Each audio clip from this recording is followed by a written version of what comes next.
ദൈവനാമത്തിന് മഹത്വം ഉണ്ടാകട്ടെ. വീണ്ടും മറ്റൊരു വീഡിയോയിലേക്ക് എല്ലാവർക്കും ഹാർദമായ സ്വാഗതം. നമ്മൾ തുടർന്ന് 2 വീഡിയോയിൽ ചെയ്തതുപോലെ ദൈവം സ്ഥാപിച്ച വിശുദ്ധ ശബത്ത് നീങ്ങിപ്പോയി, അതനുസരിക്കേണ്ട ആവശ്യമില്ല എന്ന് പറയുന്നതിൻ്റെ പല ആർഗ്യുമെൻസും, പറയുന്നവർ വയ്ക്കുന്ന ആർഗ്യുമെൻസ് തെറ്റാണെന്ന് സ്ഥാപിക്കുവാനായിട്ടാണ് ഞാൻ ഈ വീഡിയോ ചെയ്യുന്നത്. അതാണ് അതിൻ്റെ ലക്ഷ്യം. അപ്പോൾ ഇന്നത്തെ ദിവസവും നമ്മൾ അതുപോലെ തന്നെ 3-ാമത്തെ വീഡിയോയിലും മറ്റൊരു വാദഗതി ഞാൻ കേട്ടത്, നിങ്ങൾ ശബത്ത് അനുസരിക്കുന്നവരാണെങ്കിൽ യഹൂദന്മാരുടെ എല്ലാ ഉത്സവങ്ങളും നിങ്ങൾ ആചരിക്കേണ്ടതാണ്. അവർക്കുള്ള 7 ഉത്സവങ്ങളെ കുറിച്ച് ഇതിനു മുമ്പുള്ള വീഡിയോയിൽ ഞാൻ പറഞ്ഞിട്ടുണ്ട്. ഈ 7 ഉത്സവങ്ങളും നിങ്ങൾ ആചരിക്കുന്നില്ല എങ്കിൽ പിന്നെ നിങ്ങൾ ശബത്തും അനുസരിക്കേണ്ട ആവശ്യമില്ല എന്നൊരു വാദഗതി ഒരു പാസ്റ്റർ പറയുന്നത് ഞാൻ കേട്ടിട്ടുണ്ട്. അപ്പൊ അതെന്താണെന്നത് ഒന്ന് ക്ലിയർ ആക്കാമെന്നാണ് ഞാൻ വിചാരിച്ചിരിക്കുന്നത് ഇന്നത്തെ ഈ വീഡിയോയിലൂടെ. അപ്പോൾ ഏതിനായിട്ട് എല്ലാവരെയും ദൈവം അനുഗ്രഹിക്കട്ടെ, കേൾക്കുന്ന എല്ലാവരെയും ദൈവം അനുഗ്രഹിക്കട്ടെ എന്ന് പ്രാർത്ഥിക്കുന്നു. നമുക്കൊരു നിമിഷം പ്രാർത്ഥിക്കാം. അടിയങ്ങളെ ഏറ്റവും അധികമായി സ്നേഹിക്കുന്ന ഞങ്ങളുടെ സ്വർഗീയ വാഴ്ത്തപ്പെട്ട പിതാവേ, ഈ നല്ല സമയത്തിനായിട്ട് നന്ദിയോടെ സ്തുതിക്കുന്നു നാഥ. ഇന്ന് അങ്ങയുടെ വചനവുമായിട്ട് അങ്ങയുടെ സന്നിധിയിൽ അടിയങ്ങൾ നിൽക്കുകയാണ് പിതാവേ. അവിടുന്ന് കൂടെ ഇരിക്കണം. ലോകം മുഴുവനും ത്യജിച്ചു കളഞ്ഞിരിക്കുന്ന, ഇല്ലാതാക്കാൻ ശ്രമിച്ചുകൊണ്ടിരിക്കുന്ന അവിടുന്ന് സ്ഥാപിച്ച വിശുദ്ധ ശബത്തിനെ എന്താണതെന്ന് ശരിയായി എല്ലാവർക്കും മനസ്സിലാക്കി കൊടുക്കുവാനായിട്ട് അവിടുന്ന് അടിയൻ്റെ കൂടെ ഇരിക്കണം. അടിയൻ്റെ നാവോട് കൂടെ ഇരിക്കണമേ എന്ന് പ്രാർത്ഥിക്കുന്നു. എല്ലാവരും കേൾക്കേണ്ട വചനങ്ങളെ നാവിൽ തരണമേ എന്ന് പ്രാർത്ഥിക്കുന്നു. കേൾക്കുന്ന എല്ലാവരുടെയും ഹൃദയങ്ങളെയും അവിടുന്ന് ഒരുക്കണമേ എന്ന് പ്രാർത്ഥിക്കുന്നു. എല്ലാം ഞങ്ങൾക്ക് ജീവൻ വെടിഞ്ഞ ക്രിസ്തയേശുവിൻ്റെ ധന്യനാമത്തിൽ ചോദിക്കുമ്പോൾ കൃപയുടെ കേൾക്കണം സ്വർഗീയ പിതാവേ. ആമേൻ. ദൈവം മനുഷ്യനെ സൃഷ്ടിച്ച് ഏദൻ തോട്ടത്തിലാക്കിയതിന് ശേഷം അവർക്ക് കൊടുത്ത 2 വിശുദ്ധ സ്ഥാപനങ്ങളുണ്ട്. ദൈവം സ്ഥാപിച്ച 2 കാര്യങ്ങൾ, അത് മനുഷ്യർക്ക് ദാനമായിട്ട് ദൈവം കൊടുത്ത, അവരുടെ നന്മയ്ക്കായിട്ട് ദൈവം കൊടുത്ത 2 കാര്യങ്ങളാണ്. അതിലൊന്നാണ് വിശുദ്ധ വിവാഹം, മറ്റത് വിശുദ്ധ ശബത്ത്.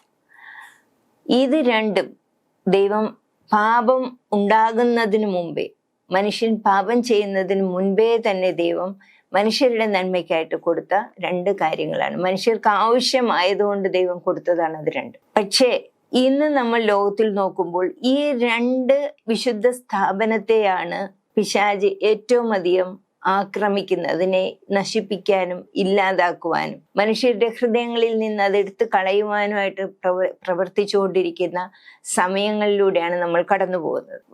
എക്സാമ്പിൾ നമ്മൾ നോക്കുമ്പോൾ, വിവാഹത്തെക്കുറിച്ച് ചിന്തിക്കുമ്പോൾ, മനുഷ്യൻ ദൈവത്തിന്റെ പദ്ധതി, വിവാഹത്തെക്കുറിച്ചുള്ള പദ്ധതി എന്തായിരുന്നു എന്ന് നമ്മൾ ഉൽപ്പത്തി പുസ്തകം 2-ന്റെ 23-ഉം 24-ഉം വാക്യങ്ങളിൽ നമ്മൾ വായിക്കുന്നുണ്ട്. ദൈവം ആദാമിനെ സൃഷ്ടിച്ചു കഴിഞ്ഞ് അവയെ സൃഷ്ടിച്ച് ആദാമിന്റെ മുമ്പിൽ കൊണ്ടുവന്നപ്പോൾ ആദാം പറയുന്നു, അപ്പോൾ മനുഷ്യൻ, ഇത് ഇപ്പോൾ എൻ്റെ അസ്ഥിയിൽ നിന്ന് അസ്ഥിയും എൻ്റെ മാംസത്തിൽ നിന്ന് മാംസവുമാണ്, ഇവളെ നരനിൽ നിന്ന് എടുത്തിരിക്കൽ ഇവൾക്ക് നാരി എന്ന് പേരാകും എന്ന് പറഞ്ഞു. അതുകൊണ്ട് പുരുഷൻ അപ്പനെയും അമ്മയെയും വിട്ടുപിരിഞ്ഞ് ഭാര്യയോട് പറ്റിച്ചേരും, അവർ ഏകദേഹമായി തീരും എന്നാണ് പറഞ്ഞത്. അപ്പൊ അവിടെ ദൈവം ഒരു വിവാഹമാണ് നടത്തുന്നത്, അവരുടെ 2 പേരുടെയും വിവാഹം. അതിനു മുമ്പ് അവരെ സൃഷ്ടിച്ചപ്പോ 1-ാം അധ്യായത്തിൽ പറയുന്നത് ഇങ്ങനെ, ദൈവം തൻ്റെ സ്വരൂപത്തിൽ മനുഷ്യനെ സൃഷ്ടിച്ചു, ദൈവത്തിന്റെ സ്വരൂപത്തിൽ അവനെ സൃഷ്ടിച്ചു, ആണും പെണ്ണുമായി അവരെ സൃഷ്ടിച്ചു. അപ്പൊ അവരെ സൃഷ്ടിച്ചു കഴിഞ്ഞിട്ട് ആദ്യം പറയും, നിങ്ങൾ സന്താന പുഷ്ടിയുള്ളവരായി പെരുകി ഈ ഭൂമിയിൽ നിറയുവിൻ എന്ന് പറയുന്നുണ്ട്. അപ്പൊ അത് വിവാഹവും ദൈവം അവിടെ വെച്ച് നടത്തി കൊടുക്കുകയാണ് ഏദൻ തോട്ടത്തിൽ.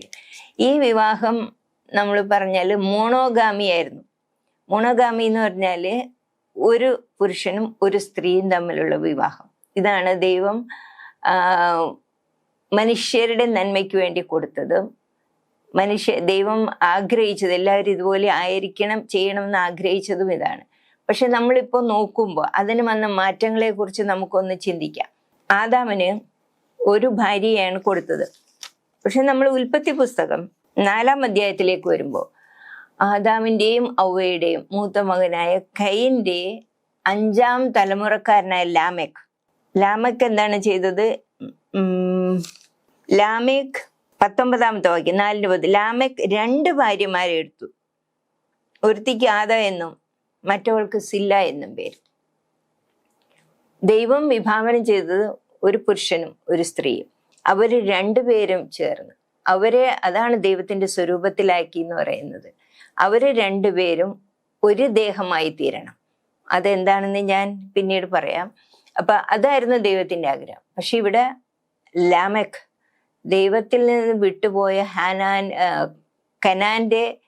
കയീന്റെ വംശാവലിയിലുള്ള ലാമെക്ക് 2 ഭാര്യമാരെ സ്വീകരിച്ചു. പിന്നീട് നമ്മൾ ഇങ്ങോട്ട് വരുമ്പോ പലരും അങ്ങനെ ചെയ്യുന്നുണ്ടായിരുന്നു.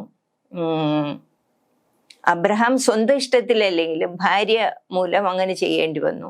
മറ്റ് പ്രത്യേകിച്ച് രാജാക്കന്മാരെല്ലാവരും തന്നെ ഒത്തിരി ഭാര്യമാരെ സ്വീകരിക്കുന്നുണ്ട്. അതിനെയാണ് നമ്മൾ പോളിഗാമി എന്ന് പറയുന്നത്. മോണോഗാമിയാണ് ദൈവം നിശ്ചയിച്ചെങ്കിൽ പിന്നെ അത് പോളിഗാമിയായി.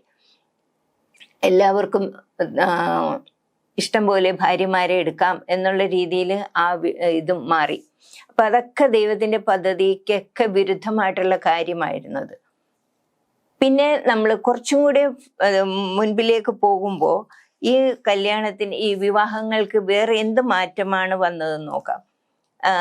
അത് പിന്നെ 3ാമത്തെ ഒരു സ്റ്റേജ്, ദൈവത്തിന്റെ ഈ മാരേജിന്റെ 3ാമത്തെ സ്റ്റേജ് എന്ന് പറയുമ്പോൾ അത് ഇന്റർകാസ്റ്റ് മാരേജ് എന്ന് പറയും. ഇന്റർകാസ്റ്റ് മാരേജ് എന്ന് പറയുമ്പോൾ ഏത് മതത്തിലുള്ളവർക്കും ഏത് ജാതിയിലുള്ളവർക്കും ഏത് ജാതിയിലുള്ളവരെയും വിവാഹം കഴിക്കാം എന്നുള്ളതാണ് ഇന്റർകാസ്റ്റ് മാരേജ്. അപ്പൊ ഏത് ജാതിയിലുള്ളവരെയും വിവാഹം കഴിക്കും. ഇത് ദൈവം ആഗ്രഹിച്ചതാണോ? ഇതിന് ദൈവം എന്തെങ്കിലും വിലക്ക് ഏർപ്പെടുത്തിയിട്ടുണ്ടോ എന്ന് നമുക്ക് നോക്കാം. ഡ്യൂട്രോണമി ആവർത്തന പുസ്തകം 7ാം അധ്യായത്തിൽ നമ്മളിങ്ങനെ വായിക്കുന്നു. ഒരു കനാൻ ദേശത്ത് ഇസ്രായേൽ മക്കൾ ചെന്ന് പാർത്തതിന് ശേഷം ഉള്ള കാര്യമാണ്. 7ാം അധ്യായത്തില് ദൈവം മോശയോട് പറയുന്നതാണ്, അവരുമായി വിവാഹ ബന്ധം ചെയ്യരുത്. നിന്റെ പുത്രിമാരെ അവരുടെ പുത്രന്മാർക്ക് കൊടുക്കുകയോ അവരുടെ പുത്രിമാരെ നിന്റെ പുത്രന്മാർക്ക് എടുക്കുകയോ ചെയ്യരുത്. അന്യ ദൈവങ്ങളെ സേവിക്കുവാൻ തക്കവണ്ണം അവർ നിന്റെ പുത്രന്മാരെ എന്നോട് അകറ്റിക്കളയും. യഹോവയുടെ കോപം നിങ്ങൾക്ക് വിരോധമായി ജ്വലിച്ച് നിങ്ങളെ വേഗത്തിൽ നശിപ്പിക്കും. അപ്പൊ ഇതാണ് ദൈവം അവർക്ക് വാണിംഗ് കൊടുത്തു, ഇങ്ങനെ നിങ്ങൾ ചെയ്യരുത്, അത് നിങ്ങളുടെ നാശത്തിനായിരിക്കും എന്ന് പറഞ്ഞു കൊടുത്തു. ഏത് ജാതിയിലുള്ളവർ, പ്രത്യേകിച്ച് അവർ ചുറ്റുപാടും മറ്റു അനേകം ജാതികൾ കനാൻ ദേശത്തിൽ പാർക്കണം. പക്ഷെ അവിടെ നിന്നൊന്നും വിവാഹം പാടില്ല എന്ന് പറയും. കാരണം ദൈവം ഉദ്ദേശിച്ചത് ആദമും അവയും ഏകദേഹമായി തീരുക. അവർ 2 വ്യത്യസ്ത വ്യക്തികളായിരുന്നു. മരണം വരെയും അവർ 2 വ്യത്യസ്ത വ്യക്തികളായിരുന്നു. പക്ഷെ അവർ ഏകദേഹമായി തീരുന്നു. They are United in there spirit. ദൈവത്തിന്റെ ആത്മാവിനാലാണ് അവർ ജനിച്ചത്. യേശുക്രിസ്തു അവരുടെ മൂക്കിൽ ജീവശ്വാസം ഊതിയപ്പോൾ ദൈവത്തിന്റെ ആത്മാവിനെയാണ് അവർക്ക് ലഭിച്ചത്. അതിന്റെ തെളിവായിട്ട് അത് യോഹന്നാന്റെ സുവിശേഷം 20ാം അധ്യായത്തിൽ യേശു ഉയർത്തെഴുന്നേറ്റതിന് ശേഷം ശിഷ്യന്മാർ കൂടിയിരുന്നിടത്ത് വന്നപ്പോഴും യേശു അവരോട് കുറെ സമയം സംസാരിച്ചതിന് ശേഷം അവരുടെ മേൽ ഊതിയിട്ട് പറഞ്ഞ പരിശുദ്ധാത്മാവിനെ കൈക്കൊള്ളുവിൻ എന്നാണ് പറഞ്ഞത്. അപ്പൊ അതാ സൃഷ്ടിപ്പിലും അതുപോലെ ദൈവത്തിന്റെ ആത്മാവിനാലാണ് അവർ സൃഷ്ടിക്കപ്പെട്ടത്. അത് തന്നെ ദൈവത്തിന്റെ ജീവനും, അത് അങ്ങനെയാണ് അവർ ജീവനുള്ള ദേഹിയായി തീർന്നത്. അപ്പോ അവർ 2 പേരിലും ഒരേ ആത്മാവായിരുന്നു. അപ്പോഴാണ് അവർക്ക് ഒരേ ചിന്തകളും ഒരേ ഉദ്ദേശങ്ങളും ഒരേ ലക്ഷ്യവും എല്ലാം ഉണ്ടാകുന്നത്. അപ്പോഴാണ് ആ കുടുംബം സമാധാനമായിട്ട് പോകുന്നത്. അവരുടെ ആദാമിന്റെ ഹവ്വയുടെയും ആദ്യത്തെ ചിന്തകളെല്ലാം ദൈവത്തിന്റെ ഹിതമനുസരിച്ച്, ദൈവം പറയുന്ന എന്താണോ അതെല്ലാം അനുസരിച്ച് ജീവിക്കണം എന്നുള്ളതാ. ദൈവവുമായിട്ട് നല്ലൊരു ബന്ധത്തിൽ അവരെപ്പോഴും ആയിരുന്നു. എല്ലാ ദിവസവും ദൈവവും അവരുടെ കൂടെ വന്ന് സമയം ചെലവിടുമായിരുന്നു. അങ്ങനെ അതായിരുന്നു അവരുടെ ലോകം, അവരുടെ സന്തോഷം. അത് ആയിരിക്കണം എപ്പോഴെന്ന് ദൈവം ആഗ്രഹിച്ചു. അതുകൊണ്ടാണ് മറ്റു ഒരു മറ്റുള്ളവരെ നിങ്ങൾ വിവാഹം കഴിച്ചാല് അതെപ്പോഴും നിങ്ങൾക്ക് പ്രശ്നമായിരിക്കും. കാരണം അവരുടെ മനസ്സ് അവരുടെ ദൈവങ്ങളുമായിട്ട് ചേർന്നതായിരിക്കും. അപ്പോ അവിടെ പ്രശ്നങ്ങളൊക്കെ ഉണ്ടാകും. ചിലര് പറയുന്ന മിശ്ര വിവാഹം, ഇന്റർകാസ്റ്റ് മാരേജിന് മലയാളത്തിൽ മിശ്ര വിവാഹം കഴിച്ച എല്ലാവർക്കും ഒന്നും കുഴപ്പമൊന്നുമില്ല. ഇല്ലായിരിക്കാം. കാരണം അവര് അത്രയധികം ദൈവമായിട്ടൊന്നും ചേർന്നതല്ല, അങ്ങനെ അങ്ങ് ജീവിക്കുക എന്നേ ഉള്ളൂ. അപ്പോൾ പക്ഷെ ദൈവം ആഗ്രഹിച്ചത് ദൈവത്തെ മഹത്വപ്പെടുത്തി ദൈവത്തെ ആയിട്ട് സന്തോഷത്തിൽ കഴിയണം എന്നുള്ള ആഗ്രഹത്തിലാണ് ദൈവം അവരെ സൃഷ്ടിച്ചത്. അതുകൊണ്ടാണ് ഇത് ഈ മിശ്ര വിവാഹത്തെ, അല്ലെങ്കിൽ വേറൊരു ജാതിയിൽ നിന്ന് നിങ്ങൾ വിവാഹം കഴിക്കുന്നതിനെതിരെ പുതിയ നിയമത്തില് ഒരു വേഴ്സ് ഉണ്ട്, ഇണയില്ല പിണ കൂടരുത്. അത് വിവാഹത്തെക്കുറിച്ച് മാത്രമാണോ മറ്റ് ബന്ധങ്ങളെ ഉദ്ദേശിച്ചിട്ടാണോ എന്ന് ഞാനത് വായിച്ചപ്പോൾ വിവാഹത്തിന്റെ കാര്യമൊന്നും അവിടെ പറഞ്ഞിട്ടില്ല. എങ്കിലും അങ്ങനെയാണ് നമ്മളതിനെ ഉദ്ദേശിക്കുന്നത്. പിന്നെ അതേപോലെ വേറൊരു സ്ഥലത്ത് പറയുന്നുണ്ട്, വിവാഹം കഴിഞ്ഞ ഒരു ഹസ്ബൻഡ് മരിച്ചുപോയ സ്ത്രീയാണെങ്കിൽ അവള് വിവാഹം കഴിക്കുകയാണെങ്കിൽ കർത്താവിനോട് ചേർന്ന് നിൽക്കുന്ന ഒരാളെ വിവാഹം കഴിക്കണമെന്ന് ഒരു വാക്യത്തിൽ ഞാൻ വായിച്ചിട്ടുണ്ട്. അപ്പോൾ എല്ലായിടത്തും അവർ രണ്ടുപേരും സമാധാനമായിട്ട് പോകാൻ വേണ്ടിയിട്ടാണ് ദൈവം ഇങ്ങനെ ഒരു നിർദ്ദേശം വെച്ചത്. പക്ഷെ അതിനെല്ലാം മാറ്റിക്കൊണ്ട് ഒത്തിരി പേരെ വിവാഹം കഴിച്ചവരെ കാണാൻ നമുക്ക്. പക്ഷേ ഇപ്പോൾ അബ്രഹാം വിവാഹം ചെയ്തെങ്കിലും അതൊന്നും ഒരിക്കലും ഒരു സന്തോഷത്തിന്റെ അവസരം അവരുടെ ഭവനങ്ങളിൽ ഉണ്ടായില്ല. അത് കഴിഞ്ഞിട്ട് അബ്രഹാമിന്റെ വീട്ടിലുണ്ടായ പ്രശ്നങ്ങൾ നമുക്കറിയാം. അതേപോലെ ശലോമോൻ വിവാഹം കഴിച്ചിട്ട് അവസാനം ഈ ദൈവം മുന്നറിയിപ്പ് കൊടുത്ത പോലെ അന്യ ദൈവങ്ങളെ സേവിക്കുവാൻ തക്കവണ്ണം അവർ നിന്റെ പുത്രന്മാരെ എന്നോട് അകറ്റിക്കളയും. അപ്പൊ ദൈവം ജ്ഞാനം കൊടുത്ത ഒരു രാജാവായിരുന്നു ശലോമോൻ. ശലോമോൻ തന്റെ ഹൃദയത്തെ ഒത്തിരി വിശ്വസിച്ചിരുന്നു. ഹൃദയത്തെ മീൻസ് എൻ്റെ മനസ്സ് അതൊരിക്കലും ദൈവത്തിൽ നിന്നും മാറത്തില്ല, ഞാൻ വേറെ ആരൊക്കെ വിവാഹം കഴിച്ചാലും മാറത്തില്ല എന്ന് വിചാരിച്ചിരുന്നു. പക്ഷെ അവസാനം ശലോമോന് ആ സ്ത്രീകളുടെ കൂടെ അവരുടെ ക്ഷേത്രങ്ങളിൽ അവരുടെ ദേവന്മാരുടെ മുമ്പിൽ വണങ്ങേണ്ടി വന്നു. അപ്പോ ഇതാണ് ദൈവം അത് മുന്നറിയിപ്പായിട്ട് കൊടുത്തത്. ദൈവത്തിൽ നിന്ന് നമ്മുടെ മനസ്സ് അകന്നു പോകാൻ ഇടയാകും, അത് പാടില്ല എന്ന് ദൈവം പറഞ്ഞിരുന്നു. അതാണ് വിവാഹത്തിന്റെ 3-ാമത്തെ സ്റ്റേജ്. 4-ാമത് പിന്നെ അത് പരിണാമം സംഭവിക്കുകയാണ് ഈ ബന്ധത്തിൽ. ദൈവം അന്നുണ്ടാക്കിയ വിശുദ്ധ ബന്ധത്തിൽ എന്തെല്ലാം മാറ്റങ്ങളാണ് ഉണ്ടാകുന്നതെന്നാണ് നമ്മളിപ്പോൾ കാണുന്നത്. അപ്പൊ 4-ാമത് നമ്മൾ കാണുന്നത് ഈ ആരെയും വിവാഹം കഴിക്കാം, ഏത് ജാതിയിലും കഴിക്കാം എന്നുള്ളത് ഗവൺമെന്റ് തന്നെ ലീഗലാക്കിയിരിക്കുക. ലീഗൽ മാത്രമല്ല, അതിന് പ്രോത്സാഹനം നൽകാൻ വേണ്ടി ഞാൻ കേട്ടിട്ടുണ്ട്, മിശ്ര വിവാഹം കഴിക്കുന്നവർക്ക് ഗവൺമെന്റിൽ നിന്ന് എന്തൊക്കെയോ ആനുകൂല്യമോ എന്തൊക്കെ പൈസയൊക്കെ കിട്ടുമോ എന്നൊക്കെ ഞാൻ ഇങ്ങനെ കേട്ടിട്ടുണ്ട്. അപ്പൊ ഗവൺമെന്റ് അതിനെ പ്രോത്സാഹിപ്പിക്കുകയാണ് ചെയ്തത്. ദൈവം പറഞ്ഞതിനെതിരായിട്ട് നടക്കാൻ വേണ്ടി ഗവൺമെന്റ് പ്രോത്സാഹിപ്പിക്കുകയാണ് ചെയ്തത്. പിന്നീട് ആ വിവാഹത്തിന്റെ മാറ്റം വന്നത് ആർക്കും ആരെ വേണേലും കഴിക്കാം. നീ പുരുഷനാണ്, പക്ഷെ നിനക്കൊരു പുരുഷനോടാണ് ഇഷ്ടമെങ്കിൽ നീ പുരുഷനെ വിവാഹം കഴിക്കാം. സ്ത്രീക്ക് സ്ത്രീയോടാണ് ഇഷ്ടമെങ്കിൽ അവർക്ക് തമ്മിൽ വിവാഹം കഴിക്കാം. അത് കുഴപ്പമില്ല എന്നുള്ള രീതിയിൽ വന്നിട്ടുണ്ട്. സെയിം സെക്സ് മാരേജ് അല്ലെങ്കിൽ ഹോമോസെക്ഷൽ മാരേജ് അത് നമ്മുടെ രാജ്യത്ത് ലീഗലാക്കിയിട്ടില്ലെങ്കിലും മറ്റ് പല രാജ്യങ്ങളിൽ, ലോകത്തിലെ പല രാജ്യങ്ങളിൽ അത് നിയമാനുസൃതമാക്കിയിരിക്കുകയാണ്. അപ്പോൾ വിവാഹത്തിൻ്റെ ആ പരിശുദ്ധി അല്ലെങ്കിൽ ദൈവം ആഗ്രഹിച്ചത് എത്ര വൈകല്യമാക്കി പിശാച് തീർത്തിരിക്കുകയാണെന്ന് ഓർക്കും. മനുഷ്യരിലൂടെ ആർക്ക് വേണേലും ആരെ വേണേലും വിവാഹം കഴിക്കാം, വേണമെങ്കിൽ നിങ്ങൾക്ക് ഒരു മൃഗത്തിനെ വേണമെങ്കിലും വിവാഹം കഴിക്കാം എന്നൊക്കെയുള്ള വിധത്തിലാക്കി തീർത്തു ആ വിശുദ്ധ സ്ഥാപനത്തെ.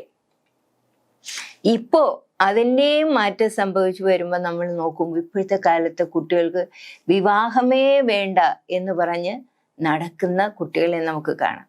വിവാഹമായിട്ട് ഒരു പുരുഷന്റെ കീഴില്, അല്ലെങ്കിൽ പുരുഷന്റെ കീഴിൽ എന്ന് പറഞ്ഞാൽ ദൈവം ആഗ്രഹിച്ച് രണ്ടുപേര് തുല്യരായിട്ടിരിക്കണം എന്നുള്ളത്. അങ്ങനെ ഒന്നും വേണ്ടാതെ വിവാഹത്തിന്റെ ആവശ്യമില്ല.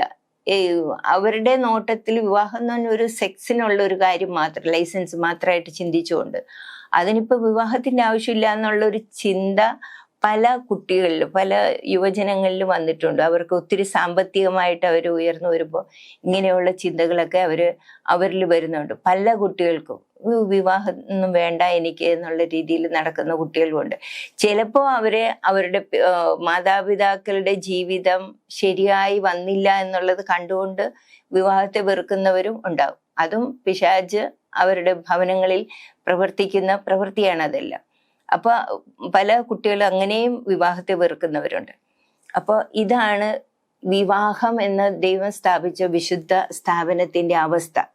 ഇതേപോലെ ഒരു അവസ്ഥയാണ് ശബദിലും. വിശുദ്ധ ശബദിനെ ദൈവം അവിടെ സ്ഥാപിച്ചതാണ്. പക്ഷെ അതിനെ എങ്ങനെയെങ്കിലും ഇല്ലാതാക്കുവാനായിട്ട് പല ഗവൺമെന്റിൽ നിന്നുള്ള ഒരു ലീഗാലിറ്റി അതിന് വന്നിട്ടില്ല. ഗവൺമെന്റിൽ നിന്ന് അതിനൊരു തടസ്സം വന്നിട്ടില്ലെങ്കിലും അത് ഭാവിയിൽ ഉണ്ടാകാൻ പോവാണ്. വിശുദ്ധ ശബദിനെ വിശുദ്ധമായിട്ട് ആചരിക്കുന്നവർക്ക് വലിയധികം പ്രശ്നങ്ങളും പ്രതിസന്ധികളും ഉണ്ടാകും ഭാവിയിൽ. ദൈവത്തിന്റെ വചനത്തിൽ അത് പ്രവചിച്ചിട്ടുണ്ട്. എങ്കിലും ഇപ്പോ അതിനെ തകർക്കാനായിട്ട് പല പുരോഹിതന്മാരിൽ നിന്നും പാസ്റ്റർമാരിൽ നിന്നും പല തരത്തിലുള്ള വാദഗതികൾ അവരുടെ വിശ്വാസികൾ അവർ പറഞ്ഞു പഠിപ്പിക്കുകയാണ്. ശബദിന്റെ ആവശ്യമേ ഇല്ല, നിങ്ങൾ അതിനെക്കുറിച്ച് ചിന്തിക്കുകയേ വേണ്ട. നിങ്ങൾ പുതിയ ഉടമ്പടിയിലാണ്, പുതിയ നിയമത്തിൽ ജീവിക്കുന്നവരാണെങ്കിൽ അതിന്റെ ആവശ്യമില്ല. അതിന്റെ ആദ്യത്തെ വീഡിയോയിൽ ഞാൻ പറഞ്ഞിരുന്നു പുതിയ നിയമം എന്താണ്, പഴയ നിയമം എന്താണെന്ന്. അത് കാണുമ്പോൾ കാണാത്തവർക്ക് അത് കാണുവാണെങ്കിൽ അത് മനസ്സിലാകും എന്താണ്. അപ്പോൾ ഇതാണ് അവസ്ഥ. അപ്പോൾ അവരിലെ ഒരു പാസ്റ്റർ ഒരിക്കൽ പറഞ്ഞ ഒരു വാദഗതിയാണ് ഇന്ന് ഞാൻ ചിന്തിക്കാൻ പോകുന്നതിനെ കുറിച്ച്. അപ്പോൾ അദ്ദേഹം പറഞ്ഞു, നിങ്ങൾ ശബദം അനുസരിക്കുന്നവരാണെങ്കിൽ എല്ലാ ഉത്സവങ്ങളും ആചരിക്കണം യഹൂദന്മാരുടെ. അങ്ങനെ നിങ്ങൾ അവരുടെ ഉത്സവങ്ങളൊന്നും ആചരിക്കുന്നില്ലെങ്കിൽ പിന്നെ നിങ്ങൾ ശബദം ആചരിക്കേണ്ട ആവശ്യമില്ല എന്നാണ് പറയുന്നത്. അപ്പോൾ ഇത് പിശാചിന്റെ വേറൊരു ആർഗ്യുമെന്റ് ആണ്. കാരണം ഉത്സവങ്ങളെല്ലാം പെരുന്നാളുകളെല്ലാം യേശുവിന്റെ മരണത്തോടുകൂടെ നിന്നുപോയി എന്ന് നമുക്കറിയാം. അപ്പൊ അതോടുകൂടി ശബദം തീർന്നു പോയി എന്ന് പറയാനായിട്ട് അവര് പറയുന്ന ഒരു ആർഗ്യുമെന്റ് ആണത്. അപ്പൊ അത് എന്താണ്, അത് ശരിയാണോ തെറ്റാണോ എന്ന് നമ്മൾ ഇന്ന് നോക്കുകയാണ്. അപ്പൊ ആദ്യം നമുക്ക് നോക്കേണ്ടത് ഈ ഉത്സവങ്ങളെ കുറിച്ച് ആദ്യമായിട്ട് എവിടെയാണ് ദൈവം പറഞ്ഞിരിക്കുന്നതെന്ന് നോക്കാം. നമുക്ക് പുറപ്പാട് പുസ്തകം 12-ാം അധ്യായം, പുറപ്പാട് 12:11 വായിക്കാം. അരകെട്ടിയും കാലിന് ചെരുപ്പിട്ടും കയ്യിൽ വടി പിടിച്ചും കൊണ്ട് നിങ്ങൾ തിന്നണം, തിടുക്കത്തോടെ നിങ്ങൾ തിന്നണം, അത് യഹോവയുടെ പെസഹയാകുന്നു. ആദ്യമായിട്ട് പെസഹ, അവരുടെ ആദ്യത്തെ ഉത്സവം പെസഹയാണ്. അതിനെക്കുറിച്ച് ആദ്യമായിട്ട് മെൻഷൻ ചെയ്യുന്നത് ഇവിടെയാണ്. അത് യഹോവയുടെ പെസഹയാകുന്നു, പുറപ്പാട് 12:11 പറയുന്നത്. അപ്പോൾ ഇത് എപ്പോഴാണ്, അല്ലെങ്കിൽ ഈ ഒരു പ്രാവശ്യം മാത്രം ഇത് ചെയ്താൽ മതിയോ എന്നൊക്കെ ഉള്ളത് 14-ാം വാക്യത്തിൽ വീണ്ടും ദൈവം പറഞ്ഞു കൊടുക്കുകയാണ് മോശയിലൂടെ. ഈ ദിവസം നിങ്ങൾക്ക് ഓർമ്മ നാളായിരിക്കണം എന്ന് പറഞ്ഞാൽ അത് എല്ലാ വർഷത്തിലും അത് ഉണ്ടാകും. കാരണം അതിനു മുമ്പ് അതിന്റെ ഡേറ്റ് പറയുന്നുണ്ട്. ഇസ്രായേൽ 1-ാം മാസം 10-ാം തീയതി ഓരോ ആട്ടിൻകുട്ടി വീതം ഓരോരുത്തരും ആട്ടിൻകുട്ടിയെ എടുക്കണം. എന്നിട്ട് അതിനെ ഈ മാസം 14-ാം തീയതി വരെ അതിനെ സൂക്ഷിക്കണം. ഇസ്രായേൽ സഭയുടെ കൂട്ടമെല്ലാം സന്ധ്യാസമയത്ത് അതിനെ അറുക്കണം. അപ്പോൾ 14-ാം തീയതിയാണ് അവർ പെസഹ കുഞ്ഞാടിനെ അറുത്ത് പെസഹ ആഘോഷിക്കുന്നത്. അപ്പൊ ഈ 14-ാം വാക്യത്തിൽ പറയുന്നത്, ഈ ദിവസം നിങ്ങൾക്ക് ഓർമ്മ നാളായിരിക്കണം, നിങ്ങൾ അത് യഹോവയ്ക്ക് ഉത്സവമായി ആചരിക്കണം, തലമുറയായി നിത്യ നിയമമായി നിങ്ങളത് ആചരിക്കണം. അപ്പൊ അവിടെയാണ് ആദ്യത്തെ അവരുടെ ഉത്സവങ്ങൾ തുടങ്ങുന്നത് യഹൂദന്മാരുടെ. അതിൻ്റെ കൂടെ വേറെ മറ്റ് പല ഉത്സവങ്ങളും തുടങ്ങുന്നുണ്ട്. എന്നാലും ഇതാണ് അവരുടെ മെയിൻ ആയിട്ടുള്ള ഉത്സവം. ഇനി ഇത് എല്ലാ എന്താണ് പറഞ്ഞത്, തലമുറയായ നിത്യ നിയമമായി നിങ്ങൾ ഇത് ആചരിക്കണം. അപ്പൊ നിങ്ങളുടെ അടുത്ത തലമുറയിലുള്ളവരും പിന്നെ വരുന്നവരും എല്ലാം ആചരിക്കണം. പക്ഷെ അങ്ങനെ ആചരിക്കുമ്പോൾ ഈ 1-ാം തലമുറ ആദ്യമായിട്ട് ഇവർ ഇത് ആചരിച്ചവർക്ക് അറിയാം എന്തുകൊണ്ടാണ് ഞങ്ങൾ ഇത് ആചരിച്ചതെന്ന്. പക്ഷെ പിന്നീട് അവരുടെ മക്കൾക്ക് ഇത് എങ്ങനെ മനസ്സിലാക്കി കൊടുക്കുന്നത്, അതിന് ദൈവം പറഞ്ഞു 26-ാമത്തെ വാക്യം 26-27, ഈ കർമ്മം എന്തെന്ന് നിങ്ങളുടെ മക്കൾ നിങ്ങളോട് ചോദിക്കുമ്പോൾ മിസ്രയീമ്യരെ ദണ്ഡിപ്പിക്കുകയിൽ മിസ്രയീമിലിരുന്ന ഇസ്രായേൽ മക്കളുടെ വീടുകളെ ഒഴിഞ്ഞു കടന്ന് നമ്മുടെ വീടുകളെ രക്ഷിച്ച യഹോവയുടെ പെസഹ യാഗമാകുന്നു ഇത് എന്ന് നിങ്ങൾ പറയണം. അപ്പോൾ ജനം കുമ്പിട്ട് നമസ്കരിച്ചു. ഇതാണ് ദൈവം അവരോട് പറഞ്ഞത് ചെയ്യാനായിട്ട്. ഓക്കെ, അപ്പൊ ഇത് പുറപ്പാടിന്റെ സമയത്താണ് ഇത് ആരംഭിച്ചത് എന്ന് നമുക്കറിയാം. ഈ 1-ാമത്തെ ഉത്സവം തുടങ്ങുന്നത് പുറപ്പാടിന്റെ സമയത്താണ്. പക്ഷേ ഇത് അതിന് ഇംഗ്ലീഷിൽ ഫീസ്റ്റ് എന്നാണ് കൊടുത്തിരിക്കുന്നത്. അപ്പോൾ ഈ വാക്ക്, അതിന്റെ ഹീബ്രു വാക്ക് തന്നെ ഉൽപ്പത്തിയിലും പറഞ്ഞിട്ടുണ്ട്. അപ്പൊ അതുകൊണ്ട് തുടക്കത്തിലേ തന്നെ ഉത്സവങ്ങൾ ആചരിക്കുന്നു എന്നുള്ള ഒരു വരുത്തി തീർക്കുന്നുണ്ട്. ഉൽപ്പത്തിയിൽ നമുക്ക് ആ വാക്ക് ഉപയോഗിച്ചിരിക്കുന്നത് ഉൽപ്പത്തി 1-ാം അധ്യായം 14-ാമത്തെ വാക്യം. പകലും രാവും തമ്മിൽ വേർപിരിയാൻ ആകാശവിധാനത്തിൽ വെളിച്ചങ്ങൾ ഉണ്ടാകട്ടെ, അവ അടയാളങ്ങളായും കാലം, ദിവസം, സംവത്സരം എന്നിവ തിരിച്ചറിയുവാനും ഉതകട്ടെ. കാലം, ദിവസം, സംവത്സരം എന്നിവ തിരിച്ചറിയാനായിട്ടാണ് ദൈവം ആകാശവിധാനത്തിൽ വെളിച്ചങ്ങളെ വെച്ചത്. വലിയ വെളിച്ചം സൂര്യൻ, ചെറിയ വെളിച്ചം ചന്ദ്രൻ. ചന്ദ്രനൊന്നും പേര് കൊടുത്തിട്ടില്ലെങ്കിലും അതാണ് ദൈവം അവിടെ വെച്ചത്. അപ്പോ ഇത് കാലം, ദിവസം, സംവത്സരം എന്നിവ തിരിച്ചറിയുക. അപ്പൊ കാലം എന്നുള്ളതിന് ഇംഗ്ലീഷില് സീസൺസ് എന്നാണ്. സീസൺസ് തിരിച്ചറിയാനായിട്ട് അതിന്റെ ഹീബ്രു വാക്ക് മൊവേഡ്, MOED, മൊവേഡ് എന്നുള്ള വാക്ക് MOED എന്നാണത് ഹീബ്രുവില്. English spelling MOED. അപ്പോൾ അതാണ് മൊവാഡ് എന്നുള്ള വാക്കാണ് അവിടെ ഉപയോഗിച്ചിരിക്കുന്നത്. അപ്പോൾ അത് അതിന്റെ ഇംഗ്ലീഷ് കറക്റ്റായിട്ടുള്ള മീനിങ് അപ്പോയിന്റഡ് ടൈം എന്നാണ്. ഓരോന്ന് ചെയ്യാനുള്ള അപ്പോയിന്റഡ് ടൈം, നിശ്ചയിച്ചിരിക്കുന്ന സമയം എന്നുള്ള അർത്ഥമാണ് അവിടെ വരുന്നത്. ഈ നിശ്ചയിച്ചിരിക്കുന്ന സമയത്തെക്കുറിച്ച് പറയുന്ന വേറെ ഒരു വാക്യം കൂടി വായിക്കാം. ഉൽപ്പത്തി 17-ാം അധ്യായത്തില് അബ്രാമിന് 99 വയസ്സായപ്പോൾ യഹോവ അബ്രാമിന് പ്രത്യക്ഷനായി അവനോട്, ഞാൻ സർവശക്തിയുള്ള ദൈവമാവുന്നു, നീ എൻ്റെ മുമ്പാകെ നടന്ന് നിഷ്കളങ്കനായിരിക്കുക, എനിക്കും നിനക്കും മധ്യേ ഞാൻ എൻ്റെ നിയമം സ്ഥാപിക്കും, നിന്നെ അധികമായി വർദ്ധിപ്പിക്കുമെന്ന് അരുളി ചെയ്തു. 21-ാമത്തെ വാക്യമാണ് 17-ാം അധ്യായം 20. എന്റെ നിയമം ഞാൻ ഉറപ്പിക്കുന്നതോ ഇനിയത്തെ ആണ്ട് ഈ സമയത്ത് സാറാ നിനക്ക് പ്രസവിക്കാനുള്ള ഇസ്ഹാക്കിനോടാണ്. അപ്പൊ ഇനിയത്തെ ആണ്ട് ഈ സമയത്ത്, അതൊരു അപ്പോയിന്റഡ് ടൈമാണ്. അവിടെ ഉപയോഗിച്ചിരിക്കുന്ന വാക്ക് മൊവാഡ് എന്നുള്ള വാക്കാണ്. അപ്പൊ അപ്പോയിന്റഡ് ടൈം എന്നാണ് അവിടെ കാണിക്കുന്നത്. അതേപോലെ പുറപ്പാട് പുസ്തകം 9-ാം അധ്യായത്തിൽ നമ്മൾ വീണ്ടും ആ വാക്ക് കാണുന്നുണ്ട്. പുറപ്പാട് 9-5. നാളെ യഹോവ ഈ കാര്യം ദേശത്ത് ചെയ്യുമെന്ന് കൽപ്പിച്ചു സമയം കുറിച്ചു വെച്ചിരിക്കുന്നു. അപ്പൊ ദൈവത്തിനൊരു എന്തെങ്കിലും ചെയ്യാനുള്ള നിശ്ചയിക്കപ്പെട്ട സമയത്തിനെയാണ് MOED എന്നുള്ള വേർഡ് കൊണ്ട്, എബ്രായ പദം കൊണ്ട് ഉദ്ദേശിക്കുന്നത്. അതിന് ഫീസ്റ്റ് എന്നുള്ള അർത്ഥമുണ്ട്, ഉത്സവങ്ങൾ എന്നുള്ള ഉത്സവം എന്നുള്ള അർത്ഥവും ഉണ്ട്. ഓക്കെ. അപ്പൊ ഇവിടെ ഇങ്ങനെ ഒരു ചിന്ത വരാനായിട്ട്, ഇത് നേരത്തെ തന്നെ ഇവർ ഉത്സവം ആചരിച്ചിരുന്നു, ഈ പുറപ്പാടിന് മുമ്പ് തന്നെ ഉത്സവം ആചരിച്ചിരുന്നു പറയാൻ വേറൊരു കാരണം കാണുന്നത് ഉൽപ്പത്തി 19-ന്റെ 3 കൂടെ വായിക്കാം. അതിലും ഒരു കാരണം നമുക്ക് നോക്കാം. ഇത് ലോത്തിന്റെ കാര്യമാണേ. ലോത്തിന്റെ വീട്ടില് ആ 2 ദൂതന്മാര് ചെല്ലുമ്പോ യജമാനന്മാരെ 19-ന്റെ 1, 2, 3 യജമാനന്മാരെ, അടിയന്റെ വീട്ടിൽ വന്ന് നിങ്ങളുടെ കാലുകളെ കഴുകി രാപാർക്കുവിൻ, കാലത്തെഴുന്നേറ്റ് നിങ്ങളുടെ വഴിക്ക് പോവുകയുമാകുക എന്ന് പറഞ്ഞാൽ, അല്ല, ഞങ്ങൾ വീതിയിൽ തന്നെ രാപാർക്കും എന്നവർ പറഞ്ഞു. അവൻ അവരെ ഏറ്റവും നിർബന്ധിച്ചു. അപ്പോൾ അവർ അവന്റെ അടുക്കൽ തിരിഞ്ഞ് അവന്റെ വീട്ടിൽ ചെന്നു. അവൻ അവർക്ക് വിരുന്നൊരുക്കി പുളിപ്പില്ലാത്ത അപ്പം ചുട്ടു. അവർ ഭക്ഷണം കഴിച്ചു. പുളിപ്പില്ലാത്ത അപ്പം ചുട്ടു. അപ്പൊ അത് പെസഹയാണ് ഉദ്ദേശിക്കുന്നത്. പെസഹയ്ക്കാണ് ദൈവം പ്രത്യേക ഇൻസ്ട്രക്ഷൻ കൊടുത്ത് പുളിപ്പില്ലാത്ത അപ്പം ഉണ്ടാക്കണം എന്ന്. അപ്പോൾ പുളിപ്പില്ലാത്ത അപ്പം ചുട്ടതുകൊണ്ട് അന്നേ അവര് ഇതൊക്കെ ആചരിക്കുന്നുണ്ടെന്ന് ചിലര് പറയുന്നുണ്ട്. പക്ഷെ അത് ശരിക്കും പുളിപ്പില്ലാത്ത അപ്പം ചുടുക എന്ന് പറഞ്ഞാല് അങ്ങനെ പലരും അവിടെ ചെയ്യുന്നുണ്ട്. പുളിപ്പില്ലാത്ത പെസഹയ്ക്ക് മാത്രമല്ല, ഇവിടെ പെട്ടെന്ന് ഉണ്ടാക്കുന്ന ഒരപ്പം എന്നുള്ള ഉദ്ദേശമുള്ളൂ. കാരണം പുളിപ്പുള്ള അപ്പമാണെങ്കിൽ അത് പുളിക്കാൻ വെക്കണം, പുളിച്ച് മാവ് പൊങ്ങുന്നത് വരെ വെയിറ്റ് ചെയ്യണം. അതല്ലാതെ നമുക്ക് പെട്ടെന്ന് അത്യാവശ്യമായിട്ട് നമ്മൾ ചെയ്യുമ്പോൾ ഉണ്ടാക്കുന്ന പുളിപ്പിക്കാതെ നമുക്ക് അപ്പം ചുടാം. അങ്ങനെയാണ് അവിടെ അത്രയും അർത്ഥമുള്ളതിന്.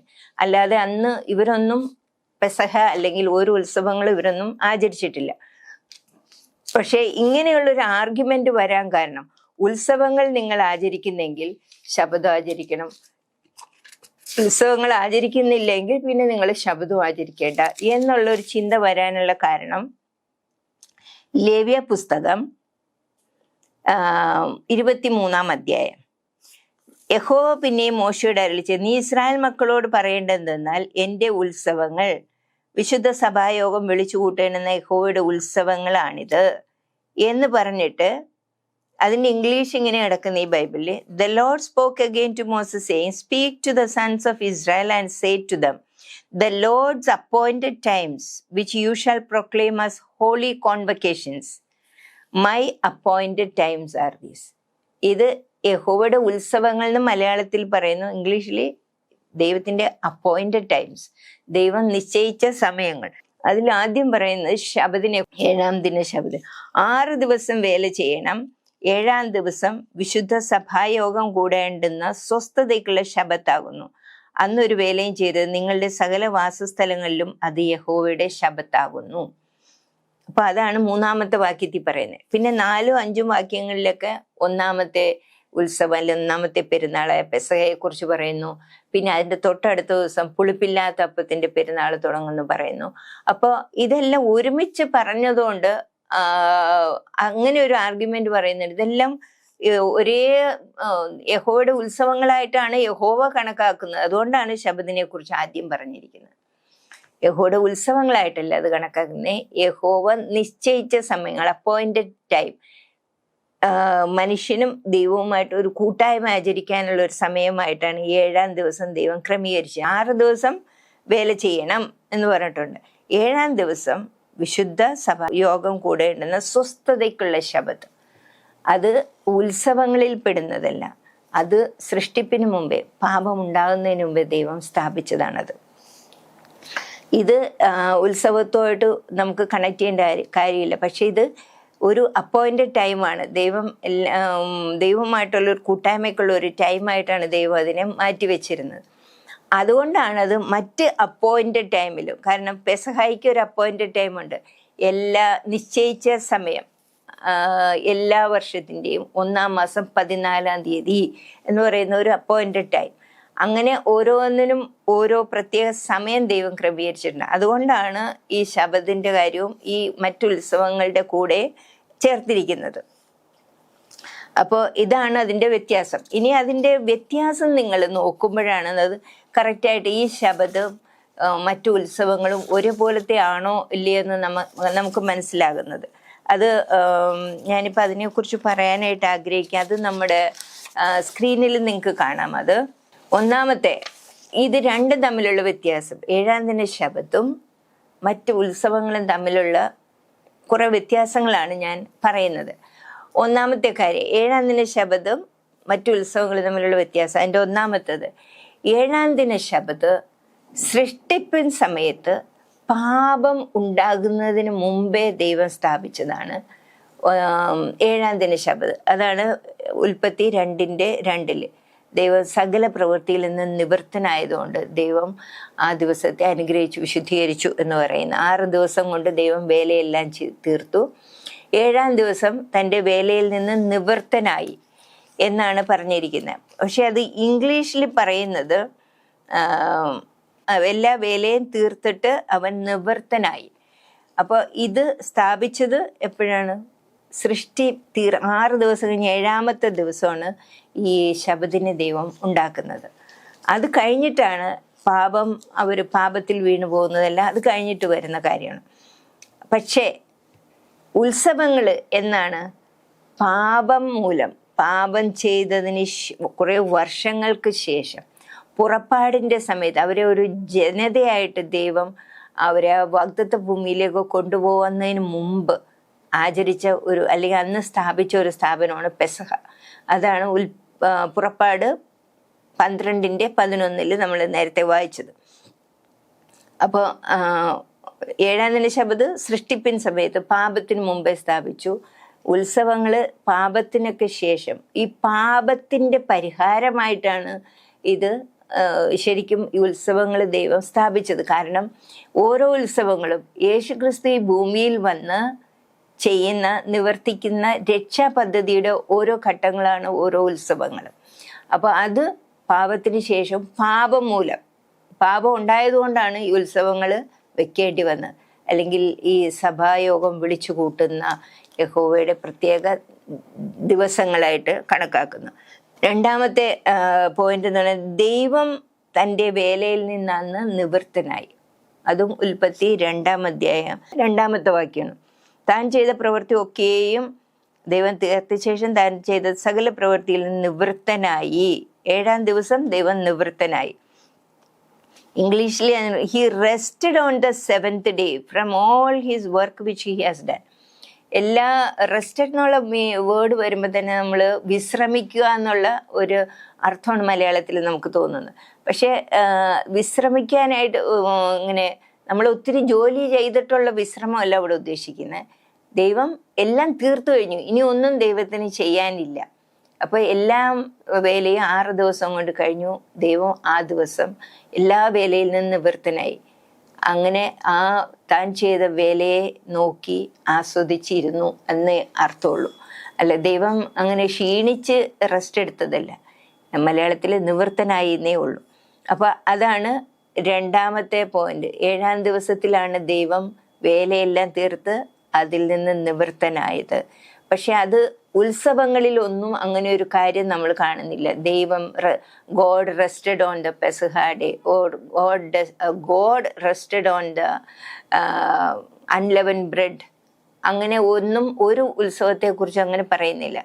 പക്ഷെ മനുഷ്യൻ ആ ദിവസങ്ങളിൽ ചില ദിവസങ്ങൾ ശബദായിട്ട് നിങ്ങൾ കീപ്പ് ചെയ്യണമെന്ന് പറഞ്ഞു. എന്ന് വെച്ചാൽ സാമാന്യ വേലയൊന്നും നിങ്ങൾ ചെയ്യരുത് ഉത്സവങ്ങളുടെ കാര്യങ്ങളിൽ. പക്ഷെ ദൈവം അവിടെ വേലയിൽ നിന്ന് നിവൃത്തനായി എന്ന് പറയുന്നില്ല. അതാണ് 2-ാമത്തെ പോയിന്റ്. 3-ാമത്തെ വ്യത്യാസം എന്ന് പറഞ്ഞത്, 3-ാമത്തെ പറയുന്നത് ഉൽപ്പത്തി പുസ്തകം 2-ാം അധ്യായം 3-ാമത്തെ വാക്യത്തിൽ പറയുന്നത് ദൈവം ആ ദിവസത്തെ 7-ാം ദിവസത്തെ അനുഗ്രഹിച്ചു വിശുദ്ധീകരിച്ചു എന്നാണ് പറയുന്നത്. 7-ാം ദിവസത്തെ അനുഗ്രഹിച്ചു വിശുദ്ധീകരിച്ചു. അങ്ങനെ ഒരു കാര്യം നമ്മൾ ഈ ഉത്സവങ്ങളിൽ കാണുന്നില്ല. അനുഗ്രഹിച്ച് വിശുദ്ധീകരിച്ച കാര്യമൊന്നും നമ്മൾ ഉത്സവങ്ങളിൽ കാണുന്നില്ല. ഒരു ഉത്സവത്തിൻ്റെ കൂടെയും ദൈവം ആ ദിവസത്തെ പെസഹായെ ദൈവം അനുഗ്രഹിച്ച് വിശുദ്ധീകരിച്ചിട്ടില്ല. പുളിപ്പില്ലാത്ത അപ്പത്തിൻ്റെ തിരുനാളിനെ അനുഗ്രഹിച്ച് വിശുദ്ധീകരിച്ചിട്ടില്ല. ദൈവത്തിൻ്റെ ഉയർപ്പിൻ്റെ പ്രതീകമായ ആദ്യഫല തിരുനാളിലും ദൈവം അതിനെയും വിശുദ്ധീകരിച്ചിട്ടില്ല. ഒരു ഉത്സവ ദിവസങ്ങളെയും ദൈവം അനുഗ്രഹിച്ച് വിശുദ്ധീകരിച്ചിട്ടില്ല. അതാണ് 3-ാമത്തെ വ്യത്യാസം. പിന്നെ 4-ാമത്തെ വ്യത്യാസം എന്ന് പറയുന്നത് ശബദ്, 7-ാം ദിന ശബദ് ദൈവം മനുഷ്യർക്ക് വേണ്ടിയിട്ടുണ്ടാക്കിയതാണ്. ദൈവം മനുഷ്യർക്ക് കൊടുത്തതാണ്. നമ്മൾ മർക്കോസിന്റെ സുവിശേഷം 2:27, പിന്നെ അവൻ അവരോട്, മനുഷ്യൻ ശബത്ത് നിമിത്തമല്ല, ശബത്ത് മനുഷ്യൻ നിമിത്തമത്രേ ഉണ്ടായത്. അപ്പൊ ശബദ് മനുഷ്യർക്ക് വേണ്ടിയിട്ടാണ് ദൈവം ഉണ്ടാക്കിയത് ശബദ്. പക്ഷെ ഉത്സവങ്ങളൊക്കെ ആർക്ക് വേണ്ടിയിട്ടാണ് എന്ന് നമുക്ക് നോക്കാം. യോഹന്നാന്റെ സുവിശേഷം 6-ാം അധ്യായം 4-ാമത്തെ വാക്യത്തിൽ നമ്മളിങ്ങനെ വായിക്കുന്നു. യോഹന്നാൻ 6:4, യഹൂദന്മാരുടെ പെസഹാ പെരുന്നാൾ അടുത്തിരുന്നു. അത് മനുഷ്യരുടെ പെസഹാ പെരുന്നാൾ എന്നല്ല പറഞ്ഞ്, യഹൂദന്മാരുടെ പെസഹാ പെരുന്നാൾ അടുത്തിരുന്നു. അപ്പോൾ യഹൂദന്മാർക്ക് വേണ്ടിയിട്ടുള്ളതായിരുന്നു ആ പെരുന്നാളുകളെല്ലാം, അല്ലെങ്കിൽ ഉത്സവങ്ങളെല്ലാം ദൈവം വെച്ചിരുന്നത്. പക്ഷേ ശബദ് എന്ന് പറയുന്നത് അത് മനുഷ്യർക്ക് വേണ്ടി, മനുഷ്യർക്ക് എല്ലാവർക്കും വേണ്ടിയിട്ടുള്ളതാണ്. അതാണ് 4-ാമത്തെ വ്യത്യാസം. 5-ാമത്തെ വ്യത്യാസം എന്ന് പറഞ്ഞാൽ സൃഷ്ടിപ്പിൻ്റെ 7-ാം ദിന ശബദ് സൃഷ്ടിപ്പിൻ്റെ സ്മാരകമായിട്ടാണ് വെച്ചത്. സ്മാരകം എന്ന് പറഞ്ഞാൽ സൃഷ്ടിയെല്ലാം തീർന്നു, അത് കഴിഞ്ഞിട്ട് വെച്ചതാണ്. അതിൻ്റെ ഓർമ്മയ്ക്കായിട്ട്, സൃഷ്ടിയുടെ ഓർമ്മയ്ക്കായിട്ടാണ് ഇത് വെച്ചിരിക്കുന്നത്. ശബദ്, 7-ാം ദിന ശബദ്, അത് നമ്മൾ പുറപ്പാട് പുസ്തകം 10 കൽപ്പനയിൽ അത് പറഞ്ഞിട്ടുണ്ട്. പുറപ്പാട് 20:11 പറഞ്ഞിരിക്കുന്നു. അപ്പോൾ അത് സൃഷ്ടിയുടെ സ്മാരകമായിട്ടാണ് ദൈവം ശബദിനെ തന്നിരിക്കുന്നത്. പക്ഷേ ഉത്സവങ്ങളെ തന്നിരിക്കുന്നത് ഒന്നിൻ്റെ സ്മാരകമല്ല, പിന്നെ വരുവാനുള്ള രക്ഷകനിലേക്ക്. കാരണം ഇത് പാപം മൂലം ഉണ്ടായതാണ് ഉത്സവങ്ങളെല്ലാം. അപ്പോൾ അതെല്ലാം ചൂണ്ടിക്കാണിക്കുന്ന വരുവാനുള്ള രക്ഷകൻ വന്ന് നിവർത്തിക്കുന്ന രക്ഷാപദ്ധതിയാണ്. അപ്പോൾ അത് വരുവാനുള്ള രക്ഷകനിലേക്ക് വിരൽ ചൂണ്ടുന്നതായിരുന്നു ഓരോ ഉത്സവങ്ങളും. അതാണ് 5-ാമത്തെ വ്യത്യാസം. 6-ാമത്തെ വ്യത്യാസം എന്ന് പറഞ്ഞാൽ 7-ാം ദിന ശാബത്ത് യാഗങ്ങൾ ആരംഭിക്കുന്നതിന് മുമ്പ് ഉണ്ടായിരുന്നു. യാഗവ്യവസ്ഥ അല്ലെങ്കിൽ യാഗകർമ്മങ്ങൾ ആരംഭിക്കുന്നതിന് മുമ്പേ ശബദുണ്ടായിരുന്നു. നമുക്കെല്ലാവർക്കും അറിയാം, യാഗങ്ങൾ എപ്പോഴാണ് ആരംഭിച്ചതെന്ന്, അല്ലേ? ഏദൻ തോട്ടത്തിൽ വെച്ച് തന്നെ അവരുടെ പാപത്തിന് ശേഷം അന്ന് തന്നെ ഒരു മൃഗം അവിടെ അറുക്കപ്പെട്ടു. അതേപോലെ പിന്നീട് ഇങ്ങോട്ട് വരുമ്പോൾ അബ്രഹാം യാഗം കഴിച്ചത് വായിക്കുന്നു, ഇസ്ഹാക്ക് യാഗം കഴിച്ചത് വായിക്കുന്നു, യാക്കോബ് യാഗം കഴിച്ചത് വായിക്കുന്നു.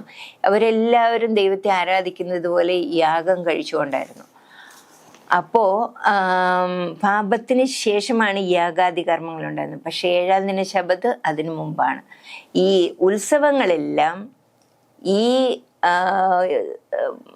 യാഗാദി കർമ്മങ്ങളുമായിട്ട് ചേർന്ന് പോകുന്നതായിരുന്നു ഉത്സവങ്ങൾ. ഓരോ ഉത്സവത്തിനും അവര് യാഗം കഴിക്കുമായിരുന്നു. പലതരത്തിലുള്ള യാഗങ്ങൾ അവർ ഈ ഓരോ ഉത്സവങ്ങളുടെ സമയത്ത് കഴിക്കുമായിരുന്നു. അതിൻ്റെ ഒരു എക്സാമ്പിൾ നമ്മൾ നോക്കിയാൽ ലേവ്യ പുസ്തകം 23 നമ്മളിങ്ങനെ വായിക്കുന്നു. 23:37 യഹോവയുടെ ശബത്തുകളും നിങ്ങളുടെ വഴിപാടുകളും നിങ്ങളുടെ എല്ലാ നേർച്ചകളും നിങ്ങൾ യഹോവയ്ക്ക് കൊടുക്കുന്ന സകല സ്വമേധാദാനങ്ങളും കൂടാതെ അതത് ദിവസത്തിൽ യഹോവയ്ക്ക് ദഹനയാഗവും ഹോമയാഗവും ഭോജനയാഗവും പാനീയം അർപ്പിക്കേണ്ടതിന് വിശുദ്ധ സഭായോഗങ്ങൾ വിളിച്ചു കൂട്ടേണ്ടുന്ന യഹോവയുടെ ഉത്സവങ്ങൾ ഇവ തന്നെ. അപ്പോൾ ഓരോ യാഗങ്ങൾ കഴിക്കുന്നതിന് ഓരോ ഉത്സവങ്ങളാണ് അവർക്കുണ്ടായിരുന്നത്. അപ്പോൾ ഈ ഉത്സവങ്ങൾ വന്നത് യാഗകർമ്മത്തിൻ്റെ ഒരു ഭാഗമായിട്ടാണ്. പക്ഷെ ശബത് അതിൽ നിന്ന് വേർപെട്ട് നിൽക്കുകയാണ്. ശബത് അതിനൊക്കെ മുമ്പായിട്ടാണ് ഉണ്ടായത്. ഇനി ഈ ഉത്സവങ്ങളെക്കുറിച്ചും യാഗാദി കർമ്മങ്ങളെക്കുറിച്ചും അല്പം കൂടെ ഞാൻ പറയുന്നുണ്ട്. അത് ഇത് കഴിഞ്ഞതിന് ശേഷം പറയാം. ഇനി 7-ാമത്തെ വ്യത്യാസം എന്ന് പറഞ്ഞാൽ 7-ാം ദിന ശബത്ത് ഒരു നിഴലോ ഒരു പ്രതീകമോ ആയിരുന്നില്ല. ഒന്നിൻ്റെയും നിഴലല്ലായിരുന്നു. അല്ലെങ്കിൽ ഇനി നടക്കാൻ പോകുന്ന എന്തിൻ്റെങ്കിലും പ്രതീകമാണെന്ന് ഒന്നും പറയാൻ പറ്റത്തില്ല 7-ാം ദിന ശബത്ത്. അങ്ങനെയൊന്നും അല്ലായിരുന്നു അത്. പക്ഷെ ഉത്സവങ്ങൾ നമ്മൾ നോക്കുമ്പോൾ ഉത്സവങ്ങളെല്ലാം വരുവാനിരുന്നവയുടെ നിഴലായിരുന്നു. അത് നമ്മൾ ആദ്യത്തെ വീഡിയോയിൽ ചെയ്തതുപോലെ കൊലോസ്യ ലേഖനം 2-ാം അധ്യായത്തിൽ എല്ലാ പെന്തക്കോസ്റ്റൽ പാസ്റ്റർമാർ പറയുന്ന എടുത്തു പറയുന്ന ഒരു വാക്യമാണിത്. കൊലോസ്യർ 2:16. അതുകൊണ്ട് ഭക്ഷണപാനങ്ങൾ സംബന്ധിച്ചോ പെരുന്നാൾ, വാവ്, ശബത്ത് എന്നീ കാര്യത്തിലോ ആരും നിങ്ങളെ വിധിക്കരുത്. ഇവ വരുവാനിരുന്നവയുടെ നിഴലത്രേ, ദേഹം എന്നതോ ക്രിസ്തുവിനുള്ളത്. അപ്പോൾ വരുവാനുള്ളവ എന്ന് പറയുന്ന യേശു ക്രിസ്തു ഈ ഭൂമിയിൽ വന്ന് നടത്തുവാനിരിക്കുന്ന രക്ഷാ പദ്ധതിയുടെ ഓരോ ഘട്ടങ്ങളിലുള്ളതാണ് ഈ പറയുന്ന പെരുന്നാളുകളും വാവ്, ശബത്ത് എന്നൊക്കെ പറയുന്ന. ഓരോ ഉത്സവത്തിനും സാമാന്യ വേല ചെയ്യാൻ പാടില്ലാത്ത ദിവസങ്ങളുണ്ട്. അതിനെയാണ് ശബത്ത് എന്ന് പറയുന്നത്. അത് 7-ാം ദിനമാകണം എന്നില്ല, ഏതെങ്കിലും ദിവസങ്ങളൊക്കെ ആയിരിക്കും. ഞാൻ 1-ാമത്തെ വീഡിയോയിൽ പറഞ്ഞ പോലെ പെസഹ 14-ാം തീയതിയാണ്. അതിൻ്റെ പിറ്റേ ദിവസമായിരിക്കും 15-ാം തീയതി ആയിരിക്കും പുളിപ്പില്ലാത്ത അപ്പത്തിൻ്റെ തിരുനാൾ ആരംഭിക്കുന്നത്. അപ്പോൾ പെസഹ 1-ാം മാസം 14-ാം തീയതി ഒരു തിങ്കളാഴ്ചയാണെങ്കിൽ പുളിപ്പില്ലാത്ത അപ്പത്തിൻ്റെ പെരുന്നാൾ ചൊവ്വാഴ്ചയായിരിക്കും. ആ ചൊവ്വാഴ്ച ദിവസം അവർക്ക് ശബദായിരിക്കണമെന്നാണ് പറയുന്നത്. അന്ന് സാമാന്യ വേല ഒന്നും ചെയ്യരുത്. പിന്നെ അതിൻ്റെ ഒരാഴ്ച കഴിഞ്ഞിട്ടുള്ള ദിവസവും ശബദ ആചരിക്കണം. അന്നും സാമാന്യ വേല ഒന്നും ചെയ്യരുത്. അപ്പോൾ അങ്ങനെയാണ് അതെല്ലാം വരുവാനിരുന്ന രക്ഷകന്റെ പ്രവർത്തനത്തിൻ്റെ നിഴലായിട്ടായിരുന്നു എല്ലാ ഉത്സവങ്ങളും വന്നിരുന്നത്. അതാണ് 7-ാമത്തെ വ്യത്യാസമായിട്ട് ഞാൻ പറയുന്നത്. പിന്നെ 7-ാം ദിന ശബത്ത് കണക്കാക്കാൻ ഒരു കലണ്ടറിൻ്റെയും ആവശ്യമില്ലായിരുന്നു. 7 ദിവസം അവർ സൂര്യാസ്തമിക്കുന്നു, സൂര്യൻ ഉദിക്കുന്നു, അത് കണക്ക് കൂട്ടി 7-ാമത്തെ ദിവസം അവർ ശബത്ത് ആചരിച്ചിരുന്നു. പക്ഷേ ഉത്സവങ്ങൾ ആചരിക്കുന്ന കലണ്ടറുമായിട്ട് ബന്ധപ്പെട്ടായിരുന്നു. കാരണം 1-ാം മാസം 14-ാം തീയതി പെസഹ, പിറ്റേ ദിവസം 15-ാം തീയതി പുളിപ്പില്ലാത്ത അപ്പത്തിൻ്റെ തിരുനാൾ, അതിൻ്റെ പിറ്റേ ദിവസം ഏതാണ് ആദ്യഫല പെരുന്നാൾ. അങ്ങനെയായിരുന്നു അവരുടെ ഉത്സവങ്ങൾ പോയിരുന്നത്. അപ്പം അതെല്ലാം ഓരോ കലണ്ടറിൽ മാസം, ഡേറ്റ് എല്ലാം നോക്കിയിട്ടായിരുന്നു ഉത്സവങ്ങൾ ആചരിച്ചിരുന്നത്. പക്ഷേ 7-ാം ദിനം അങ്ങനെ ഒരു കലണ്ടറിൻ്റെയും ആവശ്യമില്ലായിരുന്നു. പിന്നെ ശബത്ത് എന്ന് പറയുന്നത് അത് ആഗോളമായിരുന്നു, ഗ്ലോബലായിരുന്നു. എല്ലാവർക്കും എവിടെയുള്ളവരും ആചരിക്കേണ്ടതായിരുന്നു ശബത്ത്. കാരണം അത് മനുഷ്യന് വേണ്ടി, ഒരു യഹൂദൻ ഉണ്ടാകുന്നതിന് മുമ്പേ, ഒരു പാപം ഈ ഭൂമിയിൽ ഉണ്ടാകുന്നതിന് മുമ്പേ ദൈവം സ്ഥാപിച്ചതാണ്. അത് മനുഷ്യൻ എവിടെയായിരുന്നാലും ആ ശബത്ത് ആചരിക്കേണ്ടതാണ്. പക്ഷേ ഇത് ഒരു പർട്ടിക്കുലർ പ്ലേസിൽ കോൺസെൻട്രേറ്റ് ചെയ്തായിരുന്നു ഉത്സവങ്ങൾ. യെരുശലേം ദൈവാലയത്തിലും. കാരണം അവർ വർഷത്തിൽ 3 പ്രാവശ്യം 3 ഉത്സവങ്ങളുടെ സമയത്ത് എല്ലാ യഹൂദന്മാരും യെരുശലേം ദൈവാലയത്തിൽ പോകണമായിരുന്നു. അത് നമ്മൾ ആവർത്തന പുസ്തകത്തിലുണ്ടത് 6-ാം അധ്യായത്തിൽ. അവരെല്ലാവരും അവിടെ പോകണമായിരുന്നു. പെസഹായ്ക്കും മഹാപാപ പരിഹാര ദിവസത്തിലും പെന്തക്കോസ് നാളിലും അവരവിടെ പോകണമായിരുന്നു. അപ്പോൾ അത് ആ യെരുശലേം ദേവാലയത്തെ ചുറ്റിപ്പറ്റിയായിരുന്നു അവരുടെ ഉത്സവങ്ങൾ നടത്തിയത്. പക്ഷേ ശബത്ത് എന്ന് പറഞ്ഞാൽ ആഗോളമായിട്ടുള്ളതായിരുന്നു. പിന്നെ ഏറ്റവും അവസാനത്തെ 10ാമത്തെ വാക്യം എന്ന് പറഞ്ഞാൽ ശബത്ത് എന്ന് പറഞ്ഞാൽ നിത്യമായതാണ്, ഇറ്റേണലാണ്. ദൈവം എൻ്റെ സൃഷ്ടിതാവാണെന്ന് ഞാൻ എല്ലാവർക്കും അടയാളമായിട്ട് കാണിക്കാനായിട്ട് ദൈവം നമുക്ക് തന്നിരിക്കുന്നതാണ് ആ വിശുദ്ധ ശബത്ത്. അത് എന്നും ഉള്ളതാണ്. അത് ഇറ്റേണലാണ്, മോറലാണ്. നമുക്ക് സാൻമാർഗികമായിട്ടുള്ളൊരു നിയമമാണ്, അതുപോലെ നിത്യമായിട്ടുള്ള നിയമമാണ്. പക്ഷേ ഉത്സവങ്ങൾ താൽക്കാലികമാണ്. അതിനൊരു പരിധിയുണ്ട്. വാഗ്ദത്ത സന്തതി വരുവോളം ആണ്, ഗുണീകരണ കാലത്തോളം ചെയ്യേണ്ടതാണെന്നാണ് എബ്രായ ലേഖനത്തിൽ പറയുന്നത്. അത് സംഭവിക്കുന്നതല്ല യേശുക്രിസ്തുവിൻ്റെ വരവോടുകൂടിയാണ്. അത് കഴിയുമ്പോൾ അത് തീർന്നു പോകുന്നു. അതുകൊണ്ടാണ് അത് താൽക്കാലികമാണ്. പിന്നെ അതുപോലെ കർമാചാരപരമായതാണ്. ഈ ഓരോ കർമ്മങ്ങൾ അതിന് ചെയ്യണമായിരുന്നു. യാഗം കഴിക്കണം, വേറെ വേലയൊന്നും ചെയ്യാതെ സ്വസ്ഥമായിരിക്കണം, അങ്ങനെ കുറേ കാര്യങ്ങൾ ഇതിൽ ചെയ്യാനുണ്ടായിരുന്നു ഈ ഓരോ ഉത്സവത്തിലും. അതാണ് അതിൻ്റെ വ്യത്യാസം. ഇത് 7ാം ദിന ശബത്ത് ഇറ്റേണൽ, നിത്യമായതും ഇത് താൽക്കാലികമായതും ആയിരുന്നു ഓരോ ഉത്സവങ്ങളും. അതാണ് ആ 2 ഇത് തമ്മിലുള്ള വ്യത്യാസം. ആ ചാർട്ട് നോക്കുമ്പോൾ നിങ്ങൾക്കത് ക്ലിയർ ആയിട്ടും മനസ്സിലാകും. പിന്നെ സാക്രിഫൈസിൻ്റെ കാര്യം പറഞ്ഞു, യാഗാദി കർമ്മങ്ങളുടെ കാര്യം പറഞ്ഞത്. ശബത്ത് ഏദൻ തോട്ടത്തിൽ ദൈവം കൊടുത്ത ശബത്തായിരുന്നു. പക്ഷേ യാഗാദി കർമ്മങ്ങൾ വന്നത് എപ്പോഴാണ്? മനുഷ്യൻ്റെ വീഴ്ചയ്ക്ക് ശേഷം, മനുഷ്യൻ്റെ പാപത്തിന് ശേഷമാണ് സാക്രിഫൈസസ് വരുന്നത്. ഈ സാക്രിഫൈസസ് എപ്പോഴൊക്കെ നടത്തണം എന്ന് പറഞ്ഞാൽ അവരൊരു ജാതിയായി, ഒരു ജനതയായി, ഒരു പുതിയ ഭൂമിയിലേക്ക് വരുമ്പോൾ ദൈവം കൊടുത്ത കുറേ കർമാചാരപരമായ കൽപ്പനകളിൽ പെടുന്നതാണ് ഈ ഉത്സവങ്ങളെല്ലാം. അപ്പോൾ ഈ സാക്രിഫൈസസ് ഉള്ളത് കൊണ്ടാണ് ഈ ഉത്സവങ്ങളെല്ലാം നിലനിൽക്കുന്നത്. ഉത്സവങ്ങളിൽ മെയിനായിട്ട് നമ്മൾ നോക്കുമ്പോൾ അതിൽ യാഗങ്ങളുണ്ട്, പിന്നെ അതിൽ സമാഗമന കൂടാരം അതിൽ വരുന്നുണ്ട്. പിന്നെ അത് കഴിഞ്ഞിട്ട് ഉത്സവങ്ങളുണ്ട്, സമാഗമന കൂടാരമുണ്ട്, പിന്നെ വരുന്നത് പൗരോഹിത്യം. ഇത് 3ഉം സാക്രിഫൈസുമായിട്ട് ബന്ധപ്പെട്ടതാണ്, യാഗങ്ങളുമായിട്ട് ബന്ധപ്പെട്ട എല്ലാ ഉത്സവങ്ങളും, സമാഗമന കൂടാരവും, അതേപോലെ പൗരോഹിത്യവും ഈ ഉത്സവങ്ങളുമായിട്ട് ബന്ധപ്പെട്ട് ഈ യാഗങ്ങളുമായിട്ട് ബന്ധപ്പെട്ടതായിരുന്നു. എന്നെങ്കിലും ഈ യാഗങ്ങൾ നിന്നുപോയാൽ പിന്നെ ഇതിൻ്റെ ഒന്നും ആവശ്യമില്ല. യാഗാദി കർമ്മങ്ങൾ നിന്നുപോയാൽ ഇതിൻ്റെ ഒന്നും ആവശ്യമില്ല. പുരോഹിതന് യാഗം കഴിക്കാനൊന്നുമില്ലെങ്കിൽ പിന്നെ പൗരോഹിത്യം ഇല്ലാതെയാവും. യാഗം കഴിക്കാൻ ഒരു വസ്തു ഇല്ലെങ്കിൽ പിന്നെ അതിനൊരു സ്ഥലം വേണ്ടല്ലോ, യാഗം കഴിക്കേണ്ട സ്ഥലം ആവശ്യമില്ല. അതാണ് സമാഗമന കൂടാരവും നിന്ന് പോകും. പിന്നെ അതിനുള്ള ഡേറ്റുകൾ, യാഗം കഴിക്കാൻ വസ്തുക്കളൊന്നും ഇല്ലെങ്കിൽ പിന്നെ അതിനുള്ള ഡേറ്റിൻ്റെയും ആവശ്യമില്ല. അതാണ് ഉത്സവങ്ങൾ. അപ്പോൾ അതെല്ലാം ഈ യാഗാദി കർമ്മങ്ങൾ അല്ലെങ്കിൽ യാഗങ്ങൾ നിന്നുപോയാൽ അതെല്ലാം നിന്നു പോകും. അപ്പോൾ യാഗങ്ങൾ എപ്പോഴെങ്കിലും നിന്നിട്ടുണ്ടോ എന്ന് നോക്കാം. നമുക്ക് ദാനിയേൽ പ്രവചനം 9-ാം അധ്യായം, ദാനിയേൽ 9:27 നമ്മളിങ്ങനെ വായിക്കുന്നു. അത് ദാനിയേൽ 9 എന്ന് പറയുന്നത് യഹൂദന്മാർക്ക് വേണ്ടി ദൈവം 70 വർഷം നിങ്ങൾ ബാബിലോണിൽ പോയി നെബൂഖദ്നേസർ രാജാവിൻ്റെ കീഴിൽ അല്ലെങ്കിൽ അവിടെ നിങ്ങൾ ജീവിക്കണമെന്ന് പറഞ്ഞ് കൊടുത്തിരുന്നു. 70 വർഷം കഴിഞ്ഞ് നിങ്ങളെ തിരിച്ച് വീണ്ടും നിങ്ങളുടെ നാട്ടിലാക്കും. അപ്പോൾ ആ 70 വർഷത്തെ സമയത്ത് എന്തൊക്കെയാണ്, അത് എന്ന് തുടങ്ങുന്നു, അതിലെന്തൊക്കെയാണുള്ളത് എന്നെല്ലാം ഗബ്രിയേൽ ദൂതൻ ദൈവത്തിൻ്റെ കൽപ്പന പ്രകാരം ദാനിയേലിന് പറഞ്ഞു മനസ്സിലാക്കി കൊടുക്കാൻ വരുന്നതാണ് 9-ാം അധ്യായത്തിൽ നമ്മൾ കാണുന്നത്. അപ്പം അതിൽ മനസ്സിലാക്കി കൊടുക്കുമ്പോൾ 70 വർഷത്തിൻ്റെ ഏറ്റവും അവസാന വർഷം നടക്കുന്നതാണ് മിശിഹായുടെ ആഗമനം, അല്ലെങ്കിൽ നമ്മുടെ രക്ഷകന്റെ വരവ്. രക്ഷകൻ എന്തൊക്കെ ചെയ്യുന്നു എന്നുള്ളതാണ് ആ ഏറ്റവും അവസാനത്തെ ആഴ്ചയിൽ സംഭവിക്കുന്നത്.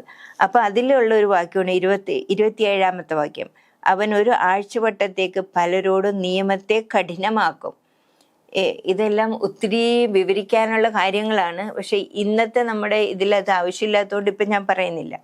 അവൻ ഒരു ആഴ്ചവട്ടത്തേക്ക് പലരോടും നിയമത്തെ കഠിനമാക്കും. ആഴ്ചവട്ടത്തിൻ്റെ മധ്യേ അവൻ ഹനനയാഗവും ഭോജനയാഗവും നിർത്തലാക്കി കളയും. ആഴ്ചവട്ടത്തിന് ഇത് ഏറ്റവും അവസാനത്തെ ആഴ്ച, യേശുക്രിസ്തുവിൻ്റെ മരണത്തിൻ്റെ ഒരാഴ്ചയിലാണ് മരണം നടക്കുന്നത്. അവിടെ വെച്ചാണ് അവൻ in the middle of the week you will put stop to sacrifice and grain offering എന്നാണ് പറയുന്നത്. എല്ലാ യാഗങ്ങളും തന്നെ അപ്പോഴും നിർത്തലാക്കുക എന്ന് പറഞ്ഞാൽ യേശുക്രിസ്തു എന്നത് സ്റ്റോപ്പ് ചെയ്യല്ല അർത്ഥം. ആ യാഗങ്ങൾക്കൊക്കെ ഉപരിയായിട്ടുള്ളൊരു യാഗം വന്ന് നടക്കുകയാണ്. ആ ആഴ്ചവട്ടത്തിൻ്റെ മധ്യ വെച്ച് അഭിഷിക്തൻ ഛേദിക്കപ്പെടും എന്ന് പറയുന്നത്. യേശുവാണ് അഭിഷിക്തൻ ക്രൂശീകരിക്കപ്പെടുന്നത് ആ ആഴ്ചയുടെ മധ്യഭാഗത്ത് വെച്ച്. അതോടുകൂടി എല്ലാ യാഗങ്ങളും യാഗാദി കർമ്മങ്ങളെല്ലാം നിർത്തലാക്കും. യേശു നിർത്തലാക്കിയില്ല, പക്ഷെ അത് നിന്ന് പോകും. അതിൻ്റെ ആവശ്യം പിന്നെ ഇല്ല. യഹൂദന്മാർ പിന്നെയും അത് AD 70 ദൈവാലയം നശിപ്പിക്കപ്പെടുന്നവരെ അവർ ചെയ്തുകൊണ്ടിരുന്നുവെങ്കിലും അതിൻ്റെ ആവശ്യമില്ല. നമ്മുടെ എല്ലാ യാഗങ്ങളും സൂചിപ്പിച്ചിരുന്ന ഒരു കുഞ്ഞാട്, ഈ ലോകത്തിൻ്റെ പാപം ചുമക്കുന്ന കുഞ്ഞാട് അവിടെ യാഗമായിട്ട് അർപ്പിക്കപ്പെട്ടു കഴിഞ്ഞു. പിന്നെ അതിൻ്റെ ആവശ്യമില്ല. അപ്പോൾ യേശുക്രിസ്തു ഇത് മാത്രമാണ് നിർത്തലാക്കിയത്. ഞാൻ ന്യായപ്രമാണത്തെയോ പ്രവാചകന്മാരെയോ നീക്കാൻ അതൊന്നും നീക്കിയിട്ടില്ല. അതൊക്കെ നിവർത്തിച്ച് കാണിക്കുകയാണ് ചെയ്തത്. പക്ഷെ നിർത്തലാക്കിയത് അവൻ ഇത് നിർത്തലാക്കുമെന്ന് പറഞ്ഞു. അപ്പം അത് നിർത്തലാക്കിയതോടുകൂടി പൗരോഹിത്യം നിന്നു പോന്നു. പിന്നെ സമാഗമന കൂടാരം പിന്നെ വേണ്ട. പിന്നെ നമ്മളാണ് പിന്നെ ദൈവത്തിൻ്റെ കൂടാരം. ദൈവത്തിൻ്റെ ആത്മാവ്, പുതിയ ഉടമ്പടിയിൽ ദൈവത്തിൻ്റെ ആത്മാവിനെ നമ്മുടെ ഹൃദയങ്ങളിൽ തന്ന് നമ്മളെ ദൈവത്തിൻ്റെ ആലയങ്ങളാക്കി മാറ്റുകയാണ് ചെയ്യുന്നത്. അപ്പം പിന്നെ വേറെ സമാഗമന കൂടാരത്തിൻ്റെ ആവശ്യമില്ല. അതുപോലെ ഉത്സവങ്ങളുടെ ആവശ്യവും ഇല്ല. അതെല്ലാം നിന്നു പോകുന്നു. അതോടുകൂടി സാക്രിഫൈസ് നിന്നു പോകുന്നു. പക്ഷെ എന്നും നിൽക്കാത്തത്, ഒരു മാറ്റം വരാത്തത് ദൈവത്തിൻ്റെ ശബദമാണ്, വിശുദ്ധ ശബദ്. അത് എന്നും നിലനിൽക്കും. അപ്പോൾ ഇന്ന് ഈ കേട്ട കാര്യങ്ങളെല്ലാം നിങ്ങൾക്ക് മനസ്സിലായി, ഗ്രഹിച്ചു എന്ന് ഞാൻ വിചാരിക്കുന്നു. അപ്പോൾ ആരെങ്കിലും ഇങ്ങനെ ഒരു വാദഗതിയുമായിട്ട് വരുമ്പോൾ എന്താണ്, നിങ്ങൾ ശബദം അനുസരിക്കുന്നെങ്കിൽ നിങ്ങൾ എല്ലാ ഉത്സവങ്ങളും ആചരിക്കേണ്ടവരാണ്, എല്ലാ ഉത്സവങ്ങളും നിങ്ങൾ ആചരിക്കുന്നില്ല എങ്കിൽ നിങ്ങൾ ശബദം ആചരിക്കേണ്ട എന്ന് പറയുന്നവർക്ക് നിങ്ങൾക്ക് പറഞ്ഞ് മനസ്സിലാക്കി കൊടുക്കാനുള്ള ഒരു ക്ലാസ് ആയിരുന്നു ഇത്. കാരണം അവരെല്ലാവരും അറിവില്ലായ്മയുടെ അന്ധകാരത്തിലാണ് കിടക്കുന്നത്. അപ്പം നമുക്ക് ദൈവം ദിവ്യ വെളിച്ചം തരുമ്പോൾ അത് നമ്മളെല്ലാവരുമായിട്ട് ഷെയർ ചെയ്യണം. അപ്പോൾ അങ്ങനെ ഷെയർ ചെയ്ത് എല്ലാവരെയും ദൈവത്തിൻ്റെ രാജ്യത്തിലേക്ക് ആകർഷിക്കുവാനായിട്ട് നമ്മളെല്ലാവരും ശ്രമിക്കണം. അതിന് എപ്പോഴും ദൈവം നമ്മളെ സഹായിക്കാൻ കൂടെയുണ്ട്. അപ്പോൾ അതിനായിട്ട് ദൈവം എല്ലാവരെയും സഹായിക്കട്ടെ. എല്ലാവരും ഇത് മറ്റുള്ളവരുമായിട്ട് പങ്കുവെക്കണം എന്നും കൂടെ ഞാൻ അഭ്യർത്ഥിച്ചുകൊണ്ട് നിർത്തുന്നു. നമുക്കൊരു നിമിഷം പ്രാർത്ഥിക്കാം. ഞങ്ങൾ ഏറ്റവും അധികമായി സ്നേഹിക്കുന്ന സ്വർഗീയ വാഴ്ത്തപ്പെട്ട പിതാവേ, അവിടുന്ന് സ്ഥാപിച്ച വിശുദ്ധ സ്ഥാപനങ്ങൾ 2 അതിന് ശത്രു എത്രമാത്രം അതിനെ തകർക്കാൻ നോക്കുന്നു എന്ന് ഞങ്ങൾ അറിയുന്നു. നാഥ ദൈവമേ, അത് എത്രമാത്രം വിശുദ്ധമാണെന്ന് മറ്റുള്ളവർക്ക് പറഞ്ഞു കൊടുക്കുവാൻ അടിയങ്ങളെ അവിടുന്ന് ശക്തിപ്പെടുത്തണമേ എന്ന് പ്രാർത്ഥിക്കുന്നു. ഇനിയും കൂടുതലായിട്ട് അങ്ങയെ അറിയുവാനായിട്ട് ഞങ്ങളെ സഹായിക്കണമേ എന്ന് പ്രാർത്ഥിക്കുന്നു. എല്ലാം ഞങ്ങൾക്കായി ജീവൻ വെടിഞ്ഞ് ക്രിസ്തയേശുവിൻ്റെ ധന്യനാമത്തിൽ ചോദിക്കുന്നു. കൃപയുടെ കേൾക്കണം സ്വർഗീയ പിതാവേ. ആമേൻ.